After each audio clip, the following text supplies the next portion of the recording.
پہلے آپ کی زندگی کا کیا مقصد تھا اور اسلام کے بعد کیا ہے؟ اسلام سے پہلے میری زندگی کا کوئی مقصد نہیں تھا۔ اسلام کے بعد میرا مقصد اللہ کی عبادت اور اس کی عطا کردہ چیزوں سے دین کی خدمت کرنا ہے۔ لوگ سمجھتے ہیں کہ اس طرح کی زندگی میں آپ آزاد ہوتے ہیں، آپ سفید فام مغربی زندگی گزار رہے ہیں تو آزاد ہیں۔ ایسا نہیں ہے، آپ بس سوسائٹی کے اس خیال کے غلام ہیں جو آپ کو کبھی خوشی نہیں دیتا۔ آپ بس خوش رہنے کے لیے مسلسل اگلے لمحے کا پیچھا کرتے رہتے ہیں، لیکن اسلام کے بعد آپ ہر لمحہ خوش رہتے ہیں، یہاں تک کہ غم میں بھی آپ خوش رہتے ہیں، کیونکہ پہلی بات تو یہ کہ اللہ آپ کے آنسوؤں کو دیکھ رہا ہے، دوسرا آپ جانتے ہیں کہ اس مشکل کے ذریعے اچھائی مل رہی ہے۔ اللہ فرماتا ہے مشکل کے ساتھ آسانی آتی ہے، اس کے بعد نہیں۔ بہت سے لوگ یہ مطلب لے لیتے ہیں کہ مشکل کے بعد آسانی آتی ہے، بالکل ایسا ہوتا ہے کیونکہ آسانیاں اور مشکلات تو ساتھ ساتھ چلتی ہیں۔ اللہ یہ نہیں فرما رہا، بلکہ اس کا مطلب ہے کہ آپ کی مشکل سے نکل کر یا آپ کی مشکل کے ساتھ رحمت آ رہی ہے، جو کہ آپ کے علم میں نہیں ہوتی اس وقت، جو آپ کی آنکھوں سے اوجھل ہوتی ہے، اور اسے دیکھنے کے لیے آپ کو ایک قدم پیچھے آنا پڑتا ہے۔ سبحان اللہ۔ کون سی بات آپ کو جنگ کے دوران غزہ میں لے گئی؟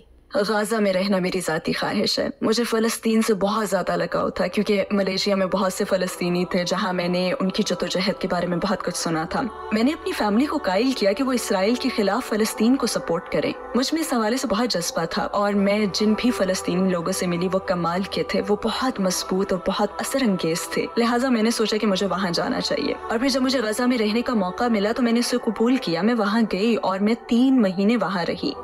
اگر میں دنیا میں کہیں بھی رہنا چاہوں تو وہ فلسطین ہوگا۔ وہ بڑی ہی برکت والی سرزمین ہے، اور وہاں کے لوگوں پر بھی بڑی رحمت ہے، اور آپ سوچ نہیں سکتے کہ وہ ایک ایک دن کس طرح گزارتے ہیں، مگر وہاں رہنا آپ کو اللہ سے بہت قریب کر دیتا ہے، اور آپ سوچ نہیں سکتی کہ وہ ایک ایک دن کس طرح گزارتے ہیں۔